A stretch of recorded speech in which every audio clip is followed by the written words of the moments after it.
Amigos, bienvenidos nuevamente a su programa Diálogos, un programa producido por el Instituto de Estudios de las Culturas Andinas y que lo que busca, como siempre lo decimos, ¿no?, es profundizar algunos temas vinculados a pueblos originarios, a interculturalidad, descolonización, todo con el fin de que esos temas entren en el debate, en la agenda política, en la agenda pública, porque consideramos que son temas relevantes. En esta ocasión vamos a hablar sobre un tema vinculado al tema político, constitucional, ya que estamos en una coyuntura muy particular, la que está viviendo el país. Para ello hemos invitado a Galimberti Ponce, él es abogado constitucionalista, y vamos a charlar sobre estos temas vinculados al cambio constitucional, la reforma, el adelanto de elecciones. Así que inmediatamente el saludo a Galimberti. Galimberti, ¿cómo estás?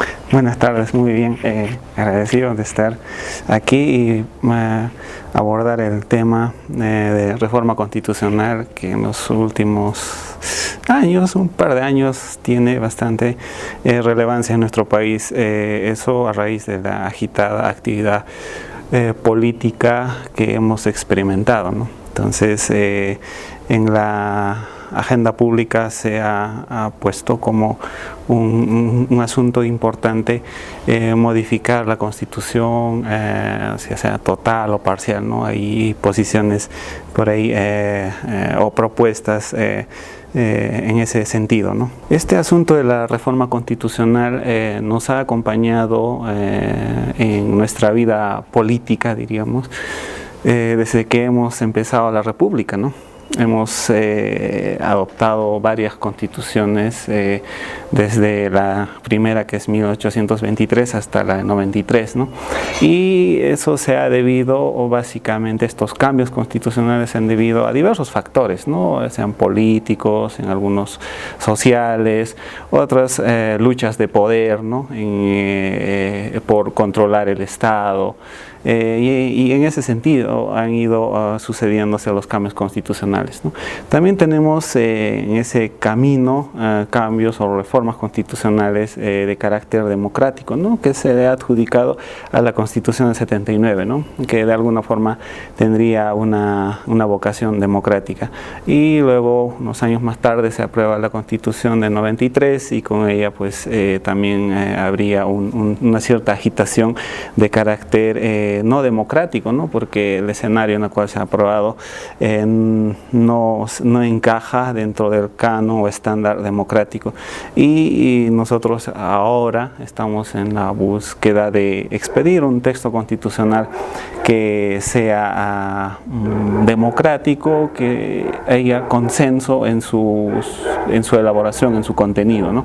Esa es, digamos, una diferencia, ¿no? Porque como tú dices, por establecer una diferencia, ¿no?, entre la Constitución del 79 y la del 93, una es mucho más democrática, ¿no? Implica incluso más un consenso, fuerzas de izquierda, de derecha, de centro, y logran un texto constitucional de manera consensuada, si vale la expresión, ¿no? Pero en cambio el texto constitucional del 93 es un texto más que viene luego de una situación de crisis y se impone pues un modelo de desarrollo con la finalidad de salvar al país, supuestamente, ¿no?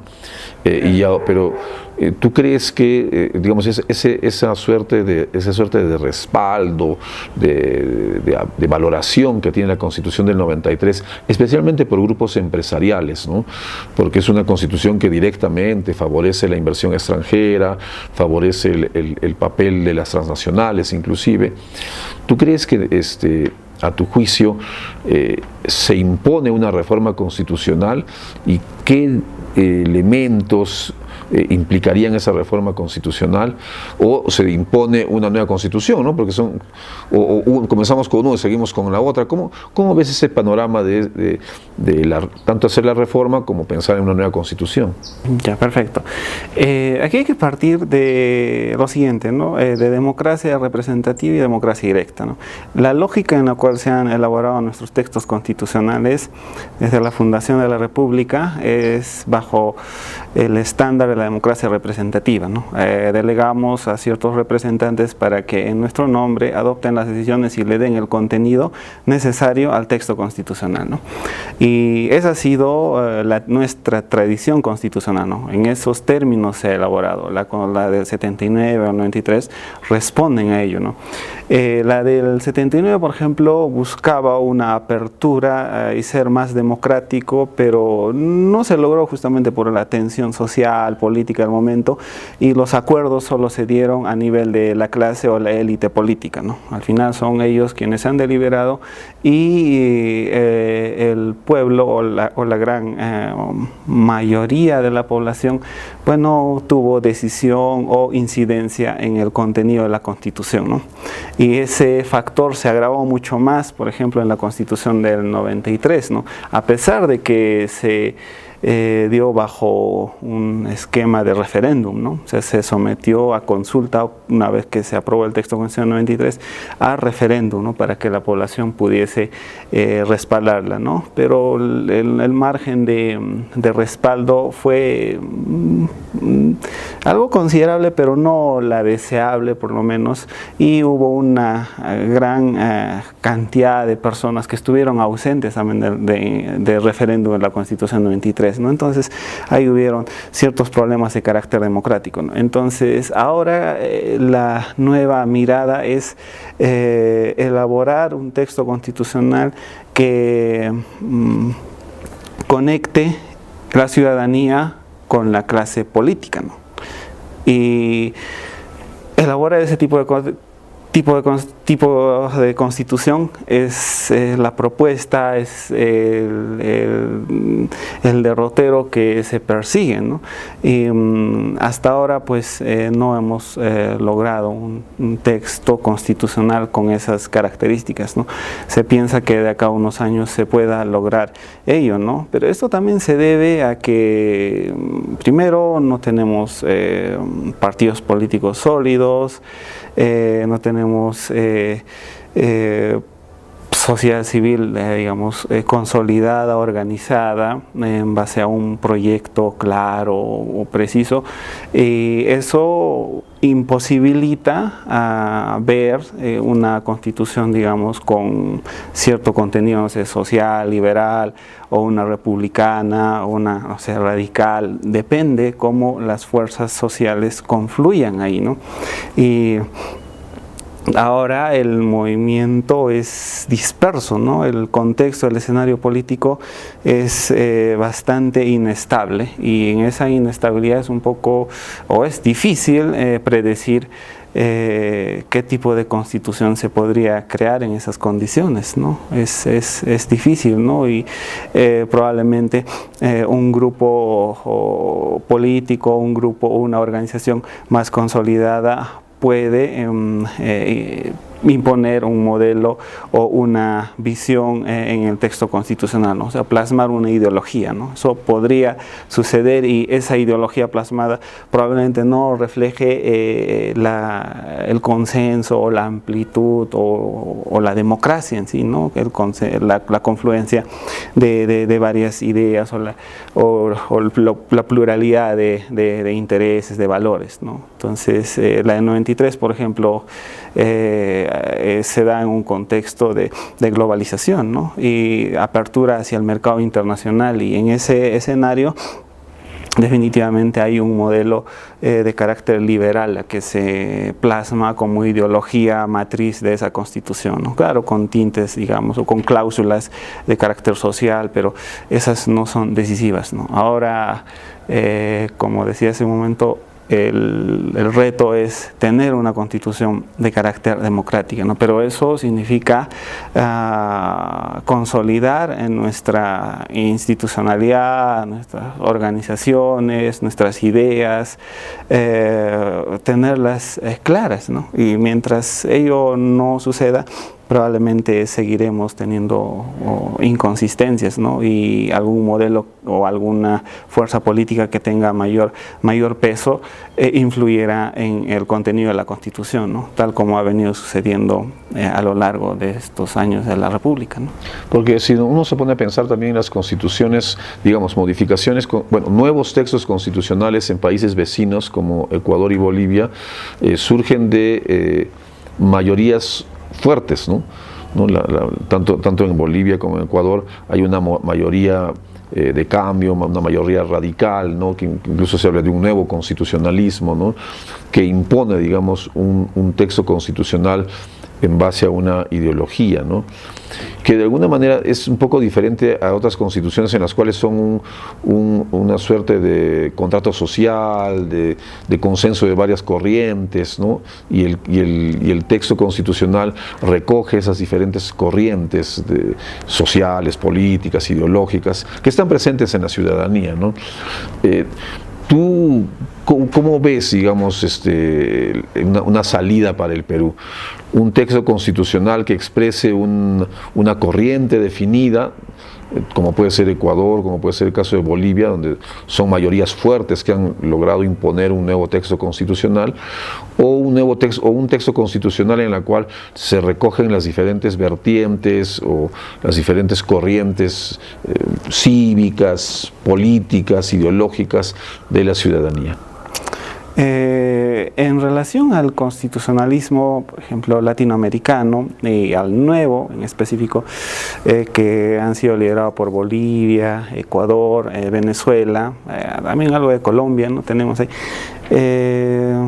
Se ha visto que en los últimos años ha ido devaluándose su carácter democrático, ¿no? Porque justamente estas constituciones se aprueban con bastante respaldo popular, indígena, respaldo de bases sociales como la Constitución de Bolivia y de Ecuador, ¿no? Y este modelo, por ejemplo, que se ha gestado en este escenario, ha ido fracasando, ¿no? En los últimos años. ¿Y por qué? No justamente porque la Constitución esté mala, ¿no? O haya sido redactada de forma deficiente, sino por la actividad de los actores políticos, ¿no? En el caso de Evo Morales, que se está quedando bastante tiempo en el poder, imagino que se queda otro periodo más, forzando los mecanismos constitucionales, o sea, violentando la reelección constitucional, por ejemplo, la prohibición de reelección presidencial. En Ecuador también sucedió lo mismo y ahora está, creo, con prisión preventiva, con mandato de prisión preventiva Rafael Correa. Entonces, hay actos de corrupción que han ido disminuyendo o restando la densidad democrática que tenían estas constituciones, ¿no? Ahora, por ejemplo, pues ya no se los percibe estas constituciones tan de carácter democrático, ¿no? Porque se han gestado bajo una idea, bajo una corriente, pero esa misma corriente ha ido fracasando, ¿no? Claro, como que ha sido como una imposición de la mayoría, ¿no? Claro. Mucho más populista, ¿no? Sí. Que en realidad a veces uno puede pensar que eso es lo democrático, ¿no? Que hay una gran mayoría que se impone, bueno, y eso es democracia, claro, cuando en realidad debería haber, digamos, una confluencia de corrientes, ¿no? Sí, y entonces ahora lo que tendemos es adoptar constituciones democráticas, ¿no? Y la democracia es el juego del pluralismo, ¿no? Cuánto es una constitución puede tolerar a los diversos grupos, ¿no? Y cuánto de esos grupos pueden también expresarse e identificarse con la constitución. Por ahí se habla de patriotismo, sentimiento constitucional, ¿no? Porque se supone que un texto constitucional debe de reflejar el sentimiento, las expectativas, los valores de las personas, ¿no? Y ello debería ser su fuente de legitimidad de la Constitución, ¿no? En cambio, cuando hay ruptura entre lo que manda la Constitución o establece la Constitución y la exigencia de la población, entonces ahí ya no hay constituciones de carácter democrático, ¿no? Porque evidentemente se ha perdido esa conexión entre el texto constitucional y el pueblo, ¿no? Entonces ahora vamos a ese camino, ¿no? Las brechas se ahondan mucho más porque las cláusulas, el contenido del texto constitucional van en un sentido, pero la población está pensando por otro lado, ¿no? Y esto lo podemos ver en los últimos casos escandalosos, como por ejemplo la de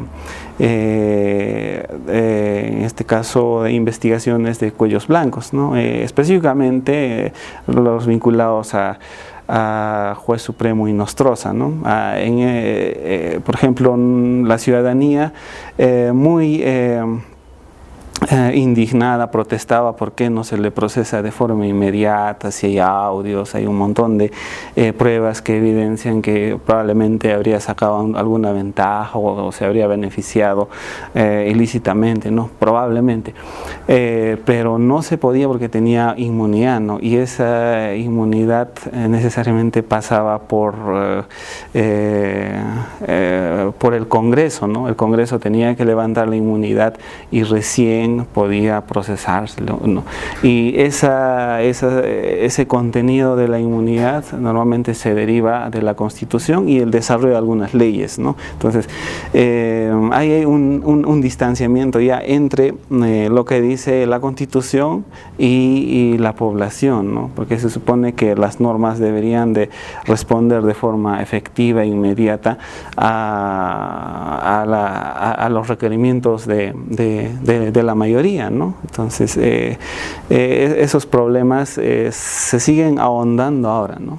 O sea, entre representantes y representados, ¿no? Esa brecha va extendiéndose mucho más y probablemente en el futuro quizás se haga insostenible, ¿no? Y la única forma de poder canalizar dentro de la democracia ese distanciamiento es discutiendo en términos constitucionales, ¿no? Así es. Precisamente al respecto, hablando de esa suerte de brechas, ¿no? Y entrando, digamos, a la parte un poco más operativa, más técnica, ¿cómo es el procedimiento de reforma de una constitución? No hablemos de, bueno, una nueva constitución implicaría pues la convocatoria de una asamblea constituyente, ¿no? Que sería la que redacte esta asamblea, el nuevo texto constitucional, que de alguna manera es un horizonte un poquito más lejano.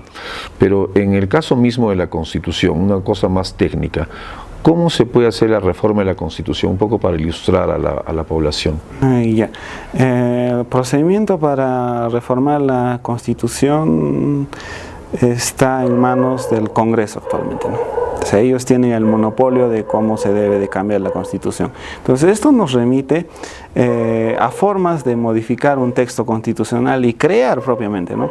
Entonces, ¿cómo se crea una Constitución? Una es Asamblea Constituyente, otra es Congreso Constituyente, Congreso que elabora el texto constitucional, y otra es una comisión de expertos que podría elaborar el texto constitucional y luego someter a la población a la consulta, ¿no? Ese texto. Entonces, ahora en nuestro caso, ¿qué debemos hacer o qué se debe hacer para modificar la Constitución? Es necesariamente acudir al Congreso, ¿no? Porque toda iniciativa legislativa de reforma constitucional se canaliza por el Congreso, ¿no? Y la Constitución política al respecto, ¿qué dice, no? Hay dos formas de modificar el texto constitucional. Una es mayoría absoluta más referéndum, ¿no? Ese es el primer camino para modificar un texto constitucional. Segunda es en dos legislaturas ordinarias, 2/3 del Congreso debe de respaldar o aprobar el procedimiento de reforma la iniciativa de cambio constitucional, ¿no? Entonces, estos dos mecanismos son los legítimos o los válidos actualmente para modificar un texto constitucional, ¿no? O en nuestro caso, nuestra Constitución. Y el monopolio recae en el Congreso, ¿no? Si hablamos, por ejemplo, en términos de democracia representativa, necesariamente se debe de transitar por lo que expresa la Constitución y por cómo vea los cambios constitucionales, el Congreso ya, ¿no? El Congreso cómo evalúa eso, ¿no? Y la otra es, siempre hay una alternativa que es la ciudadanía, ¿no? Que podría impulsarse un cambio que no llegue, por ejemplo, a radicalizarse esa situación, sino demandar un cambio de forma unánime, dando a conocer que se debe de modificar la Constitución, ¿no? O sea, de la ciudadanía de forma unánime exigir ello, y eso se puede canalizar a través del Ejecutivo, del Legislativo, ¿no? Pero en ese caso ya la ciudadanía tiene la última palabra, ¿no? No necesariamente el Congreso, ¿no? Pero eso sería como un poco irse en contra de la Constitución, ¿no? Pero si se produce dentro del clima democrático, estaría bien, ¿no? Estaría bien, ¿no?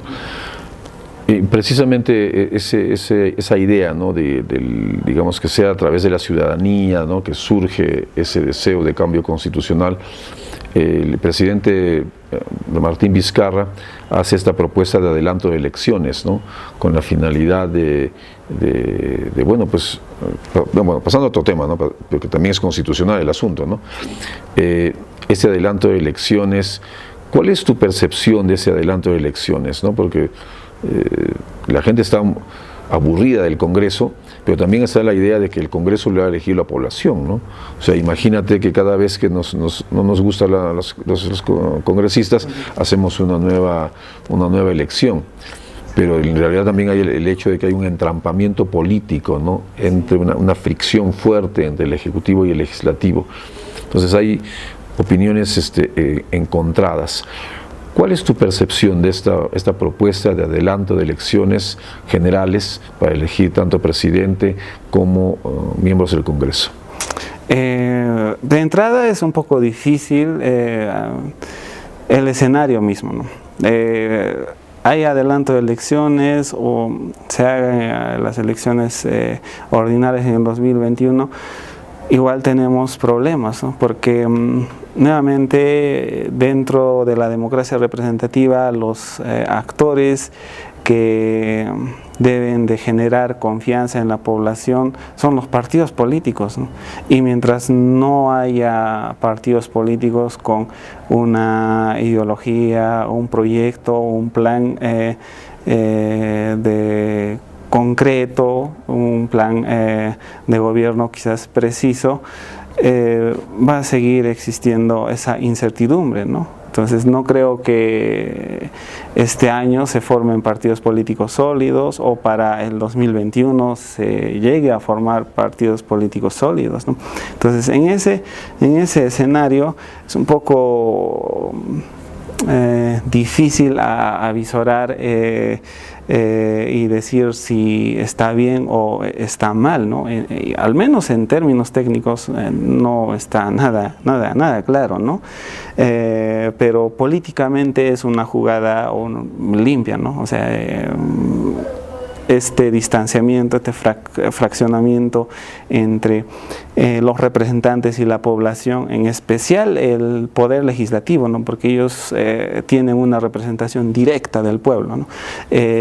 Ha generado que haya descontentos y la enemistad sea directamente también con el Congreso, ¿no? Y ellos por cuestiones personales han resquebrajado la institucionalidad del Congreso, ¿no? O sea, los congresistas, sus miembros, han deteriorado la institucionalidad del Congreso, ¿no? Actualmente la gente tiene una percepción negativa del Congreso como institución. no como persona ya, ¿no? Sino como no como representantes que existen ahí, ¿no?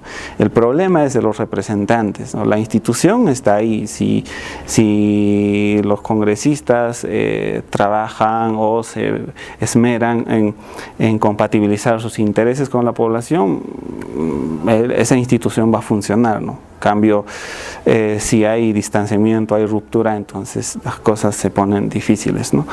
Claro, lo que tú dices es importante, ¿no? Porque en realidad un congreso moderno, dinámico, representativo, tiene representantes que realmente logran sintonizar con la población y logran ser representantes de la población, ¿no? El problema que tenemos en el país es de que una vez que se elige a los congresistas surge un inmediato divorcio, ¿no? Sí. Y ya caminan por su cuenta, ¿no?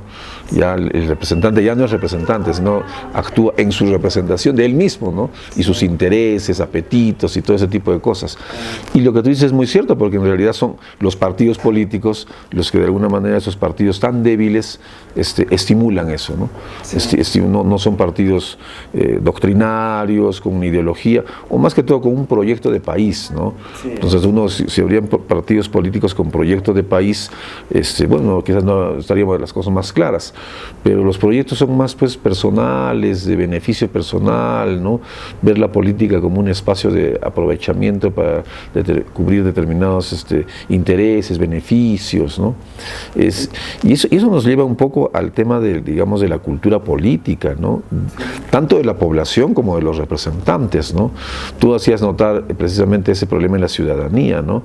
Ese problema de formación, de maduración de la sociedad civil. Eso, por ejemplo, es algo de cultura constitucional y cultura política, ¿no? ¿Por qué?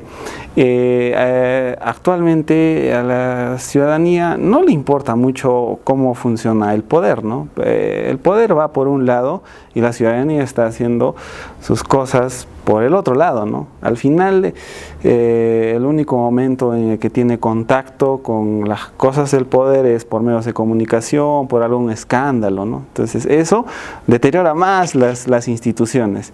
Entonces lo que nos falta es comprometernos más con la cuestión pública, ¿no? Cómo se maneja el poder, cómo se administra, y una vez que tomemos conciencia de ello, también nuestras decisiones serán más racionales, ¿no?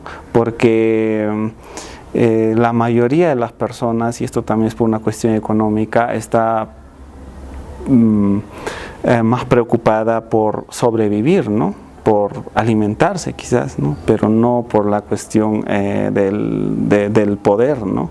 O los que están preocupados por el poder son otro tipo de personas quizás, ¿no? Entonces, mientras haya ese distanciamiento, mientras haya ese problema de no identificarnos o de no saber cómo funciona la institucionalidad, entonces las cosas van a seguir deteriorándose y la crisis va a seguir ahondándose, ¿no? Es un poco difícil salir de esa situación, ¿no?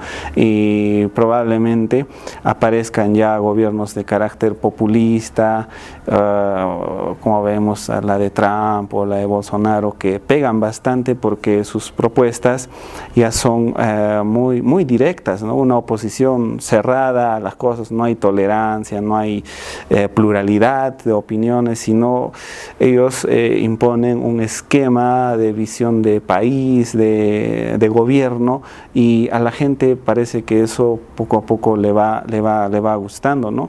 Y a esto, por ejemplo, los estudiosos le llaman la fatiga democrática, ¿no? O sea, la democracia se está cansando como tal, o sea, una democracia que acoge pluralidad, diversidad, se está cansando porque no da respuestas, ¿no? O si da respuestas, las respuestas son fallidas, ¿no? Y entonces hay que buscar salidas más efectivas, ¿no? Y esas salidas efectivas normalmente vienen con bastante populismo, ¿no? y autoritarismo, ¿no? Entonces esas salidas son quizás más simpáticas, ¿no? Y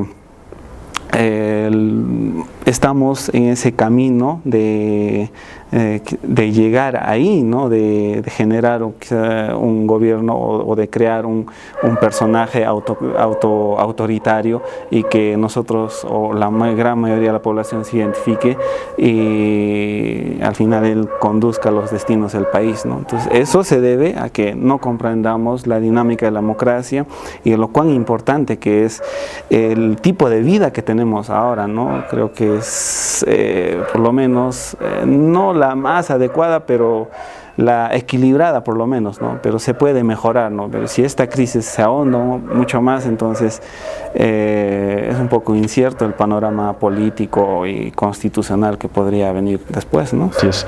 Bien, bueno, hemos conversado, hemos dado una pincelada al tema de la reforma política, constitucional, un poco el cambio de la Constitución. Seguramente hay mucho por conversar. En la parte final, Galimberti, quizás aprovechando esa última parte en la cual has tocado el tema, un mensaje final al ciudadano, ¿no? Un mensaje muy puntual al ciudadano que ve pues esta coyuntura con tanto desánimo, con tanta falta incluso de fe en esa, como tú dices, esta fatiga de la democracia. El mensaje al ciudadano de a pie. El mensaje inmediato es leer, ¿no? Creo que a través de la lectura podemos o nos educamos y nuestra capacidad de crítica y pensamiento son más coherentes, más racionales, porque tenemos una perspectiva distinta de las cosas, ¿no? Y creo que la democracia ahora lo que exige es lectura y algo de militancia, ¿no? Porque militancia sin lectura es un problema también, ¿no? Entonces yo creo que el gran reto es la lectura, porque según los últimos estudios sobre la democracia, sobre cómo funcionaría la democracia, por ejemplo Steven Levitsky escribe cómo mueren las democracias actualmente, ¿no? Entonces ahí, más allá de los actores políticos, más allá de las instituciones, son las personas, ¿no? Y nosotros, ¿qué rol cumplimos ahí? Creo que es esa, ¿no? La de leer y estar informados de las diversas posiciones, de las fuentes, qué proyectos de reforma se están presentando, cómo están dando la cultura política, la cultura constitucional, y a través de allí encontraremos nuestros intereses comunes en, no sé, en algún profesor, en alguna persona más informada, y podremos crear un grupo de lectura, y de ahí saldrá algún plan de trabajo con mayor organización y densidad, ¿no? Pero si no hay lectura, es difícil que la democracia funcione, ¿no? La democracia sin lectura pues cae en fracaso, ¿no? Queremos cosas inmediatas, y eso de cosas inmediatas viene siempre con dosis de autoritarismo, ¿no? Pero en cambio la democracia es un proceso largo, denso, y si la acompañamos ahí con bastante lectura, funciona bien, ¿no? Claro, en el fondo es la formación del ciudadano, sí. Formarnos como ciudadanos, ¿no? Muchísimas gracias, Galimberti. Ha sido Galimberti Ponce, él es abogado constitucionalista, y hemos charlado en esta ocasión sobre estos asuntos constitucionales, de cambio de constitución, que espero que, como recogiendo un poco las palabras de Galimberti y agradeciéndole también, hay que informarnos, culturizarnos, porque la democracia no cae del cielo, ¿no? En realidad es el ciudadano, con su formación, su constante preocupación para autoformarse como ciudadano, que hace fuerte a una democracia. Muchas gracias, Galimberti. Bueno, y con ustedes ya será en otra oportunidad que nos vemos y vamos a conversar de otro tema importante. Hasta entonces, hasta la vista.